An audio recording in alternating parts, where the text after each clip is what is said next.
I'm Luke Summerhays, and I love Burmy.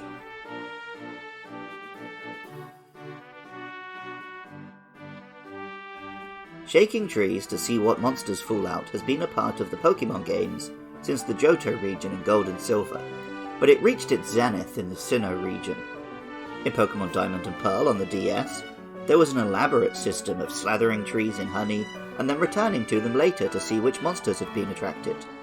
This method was necessary for attaining certain elusive creatures, like Munchlax, or for hunting down prime examples like a female Combi. I dabbled in those games, of course, but I did the majority of my tree shaking in Pokemon Legends Arceus. Tossing out a Pokeball at a passing tree, or mining spot, without having to interrupt the seamless gameplay or enter a menu, was a far more appealing prospect, so I found myself doing it a whole bunch more. However, whether it was Ancient Hisui on my Switch or Modern Sinnoh on the DS, one thing was the same. I usually found a Burmy.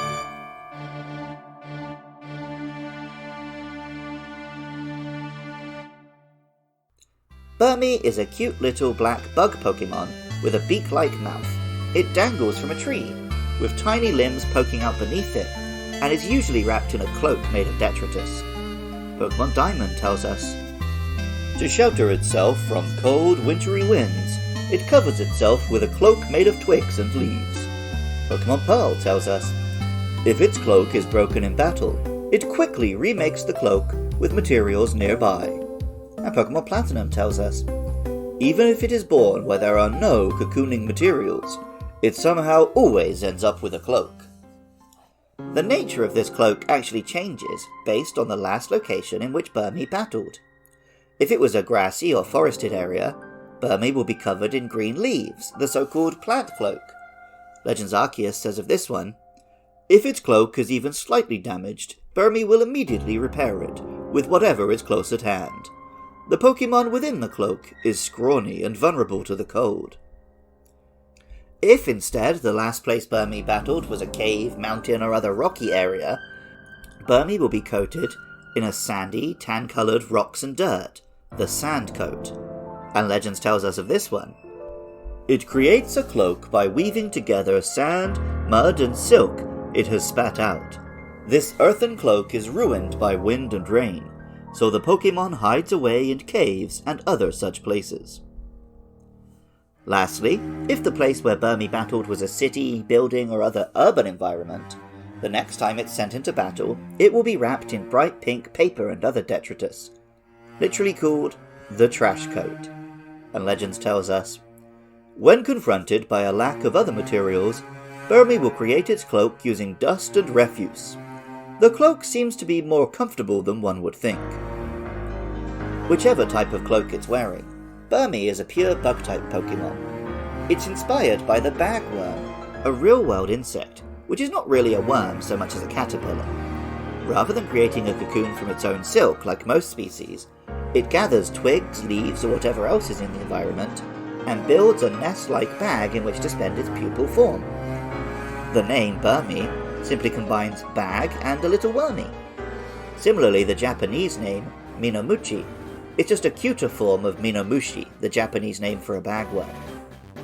When they reach maturity, female bagworms remain in their little nest for life, waiting for a male and a chance to lay their eggs.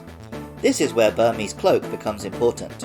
At level 20, a female Burmy evolves into Wormadam.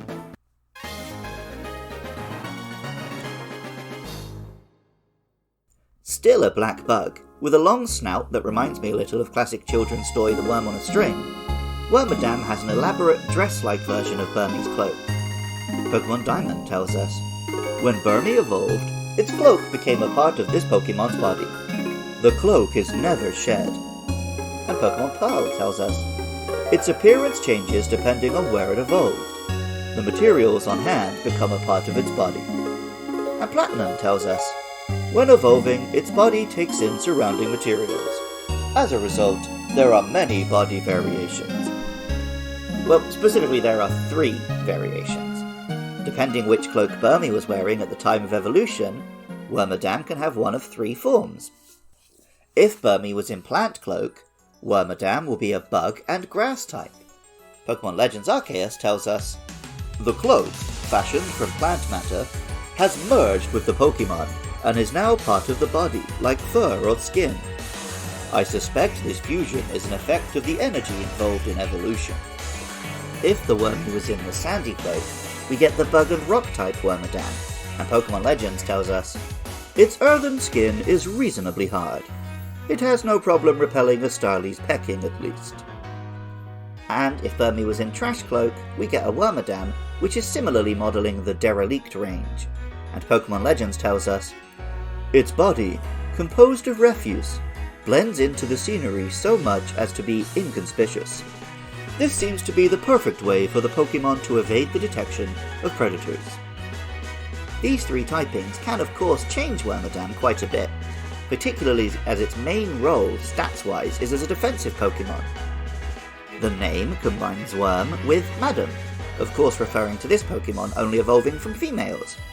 Similarly, the Japanese name is Minomadam, combining Minomushi with, again, madam. In the anime, we do see Burmy once or twice outside of its cloak. This seems a little wrong, but it's perfectly normal for adult male bagworms to completely ditch their bag when they emerge as moths. Similarly, a male Burmy will, at level 20, evolve into Mothim.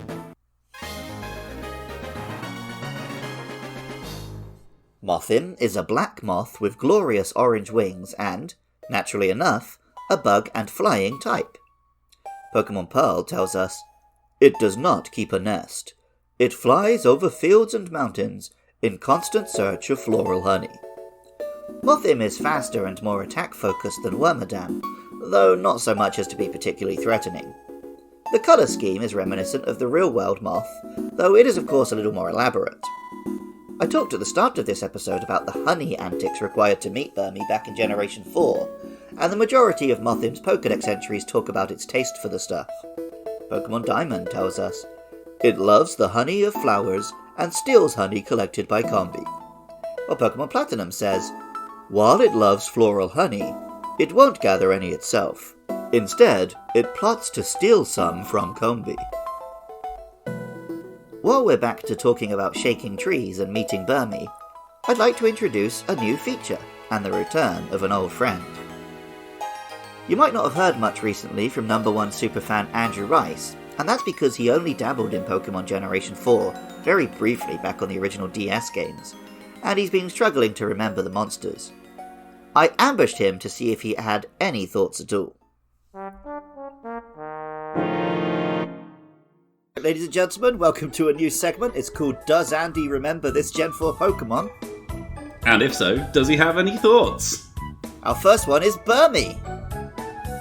I do remember Burmy, I think.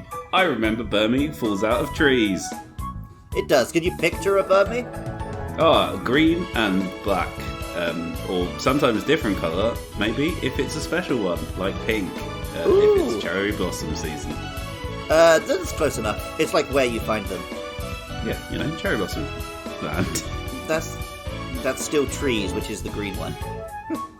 Well, no, trees are sometimes pink if it's cherry blossom season. Nice. Well, you're not wrong. I guess in this case the Pokemon Company is wrong.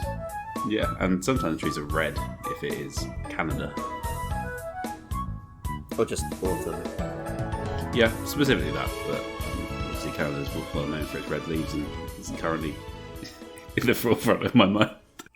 Only male Burmy can evolve into Mothim, since the name combining moth and him. The Japanese name is Gamale, combining male with Ga, the Japanese name for a moth. I didn't know the Japanese for moth the first time a student tried to warn me that one was in the classroom. The student also didn't know the English word moth, and so, to my continuing delight, the student instead told me that the classroom had a small Mothra. Music for Luke Loves Pokemon was composed by Jonathan Cromie. Artwork for the show is by Katie Groves. Writing, producing and editing is by me, Luke Summerhays. And funding is provided by you lovely listeners on Patreon. Head on over to patreon.com/podcastiopodcastius to find links to the other shows I make. And if you want, please throw $1 a month our way to help keep things online and listen to shows early. I love hearing from you guys about why you love these Pokemon too. Hit me up on Twitter or Facebook @LukeLovesPKMN, about our next 2 monsters, Combee and then Pachirisu, or about any Pokemon you want to share your love for. Pokemon Scarlet and Violet release next week, so get ready for some episodes on the Pokemon of the Paldea region, and maybe some streams if I can sort out my computer situation. Even if you don't feel like doing any of what I just said, thank you so much just for listening. I love Burmy, and remember, I love you too.